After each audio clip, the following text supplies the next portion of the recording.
So, you want to fix your jump shot and you don't quite know where to turn. Don't worry, you're not alone, especially when every TikTok you see is correcting Steph Curry and pointing out all the things he does wrong. What chance do you have? No, seriously, the internet is now critiquing the greatest shooter of all time.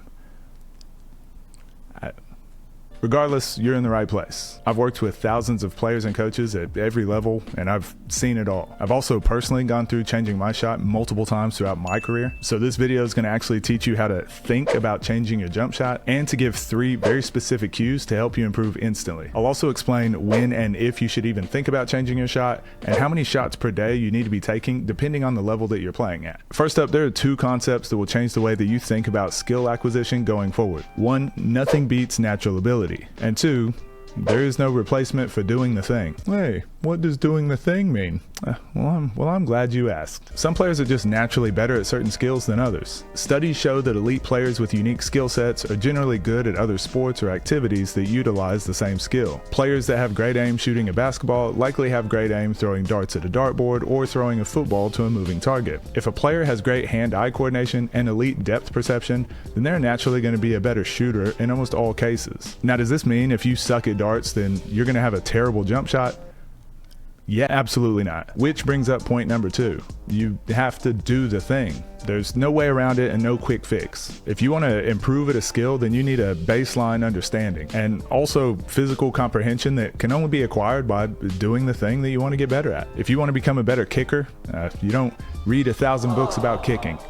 You go kick 1,000 footballs and then maybe read 1 book about kicking. I'd estimate that if you're watching this video, you're probably spending far more time looking around at ways to get better rather than spending that time actually getting better. If you want to become a better shooter, go shoot the ball. It'll help you get in shape, it'll help you get stronger, and it will help you slowly develop some baseline shooting understanding and mechanics that can be slowly developed over time. With those 2 concepts in mind, you need to understand there are no quick fixes. Changing your shot is probably the most mentally challenging thing in all of basketball, and I highly recommend only thinking about doing this in the off season. For 99% of players, I would recommend don't even worry about changing your shot at all. A few questions you can ask yourself before worrying about changing your shot, however: is your jump shot causing you pain? So are you developing tendonitis in your forearm or your wrist or shoulder impingements, things like that? Is your jump shot form currently holding you back? So are you able to get your shot off currently at the level that you're playing? You're not doing the Rick Barry granny shot. And is it going to hold you back at the next level? So maybe you have a really slow set shot that's working right now in middle school, but once you advance to high school, you're not going to have enough time to get your shot off. If you answered yes to any of these 3 questions, then I would really think about blocking out a 2-month period to focus solely on your shot. There's definitely no quick fix, and you would likely need one-on-one advice or feedback, which I'm happy to help with down in the comments where I can. If you answered no to all 3 of those questions, however, you likely need to just shoot the ball more and develop more repetitions and make just small adjustments over time. Shooting is possibly the most important skill in all of basketball, and it can get extremely overwhelming and complicated if we let it get out of hand. If we look at someone who's never played golf and you try to teach them how to hit a golf ball, first you want to interlock your hands. Then you want a slight bend at the knees and hips. You want to keep your back straight and shoulders square. Don't take your eye off the ball. Oh, also make sure that your arms are straight, but not too stiff.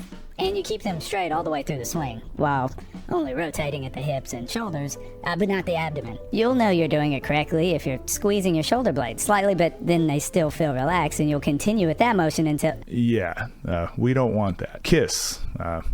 Keep it simple, stupid. Some shooting cues I personally use: elbow under the ball, locking the wrist, and the ball leaving the middle finger. Elbow under the ball is probably the first thing that I tell players regardless of what level I'm coaching. This is generally found in the lower level players that aren't typically getting up enough shots anyways to help develop some of the more fundamental mechanics. So instead of overcomplicating it and wasting both of our times, I just tell them elbow under the ball. This can instantly make a terrible beginner shooter slightly less terrible with minimal effort. By getting their elbow underneath the ball, it kind of eliminates the whole chicken wing thing that a lot of players have going on, and even just two-handed shots altogether. It's also just a good tip in general for players at every level, even the elite level, helps them get their hips and knee and elbow and toes all in one straight line. Locking the wrist is usually the second thing I talk about. It helps you get into your shot a lot easier off of the pass or off of a dribble. By locking your wrist, you kind of set yourself up to have your elbow under the ball in the first place and to get your hand in the shooting pocket. It's very difficult to catch the ball and then lock your wrist and not be in a position to shoot the ball successfully. Now, not all players lock their wrist consistently with every shot. I'm guilty of this too, but it is a good self-check when your mechanics are starting to get more and more out of hand. Locking the wrist helps get things back into one motion and really help you develop some rhythm again. It also just helps with power in general. Another thing I like to talk about with locking the wrist is strong fingers. Some players lock their wrists, have soft fingers. Locking the wrist makes sure strong fingers. The last cue, and probably the one that I think is the most important, is which finger do you shoot from? Shooting coach Dave Love will tell you that the only true way to shoot is to release the ball from your index finger. Kind of weird, and I don't like it. It also caused my forearm and wrist to be extremely sore. Dirk Nowitzki and his trainer, they swore up and down that the best control was to use these two fingers. That way the ball wasn't rolling back and forth on one finger, but you could control it better with two fingers. Talked about it kind of being on a rail. Logically, kind of makes sense, but I personally had far less control, and to be honest, I didn't have enough power to consistently shoot from deep with that shooting form. Lastly, Kobe Bryant talked about using three fingers, so the ring finger, the pointer, and the middle finger. So he shot the ball using all three. I personally tried all of these techniques and far more, and spent hundreds of hours ruining my shot in the process. But I also learned a ton. While I can't tell you which is going to be best for you, I think it's extremely crucial, and it's one of the most important things to know when you're developing and maintaining a shot. I personally prefer the Kobe Bryant shooting form with these three fingers, but with more of a focus on it leaving my middle finger last. I know some of you are out there just big fans of shooting and not thinking about it, but I promise you when the pressure's on, game on the line, you're getting ready to shoot some free throws, all eyes are on you for the win. It definitely helps to have some shooting cues or just some things you can say to yourself, like, as long as it leaves my middle finger last, then it's a good shot. It alleviates a ton of that pressure and helps eliminate a lot of nerves when you're in those types of situations. So for me personally, whenever it leaves my middle finger last, I know it's a good shot, regardless of thumbing the ball or if I got fouled on the way up. These three simple cues and things like these are all you need to think about whenever you're making slight tweaks to your shot and you're not doing a complete overhaul. No need to overthink and let all these shooting coaches get into your head. Basically, this is how to think about shooting rather than telling you how to shoot. So you got to learn what works for you. With that in mind, now you just need to go out and do the thing. Shooting the ball more while thinking about or going to school on every shot will absolutely make you a better shooter. And for some perspective, professional players, they're probably shooting around 5,000 shots per week. College players probably around 2,000 shots.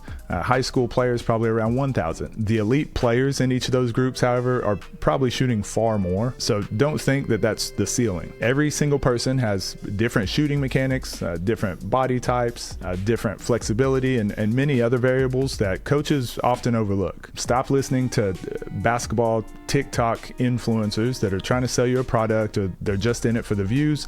Most of them don't understand the context or understand what it takes to actually develop a player. Nothing beats natural talent, and nothing beats going out and working on the skill. The best of the best, however, will have a bit of both. Let me know down in the comments if this video has helped you, or if you have any other feedback or skills that you want me to talk about in the future. Otherwise, take care.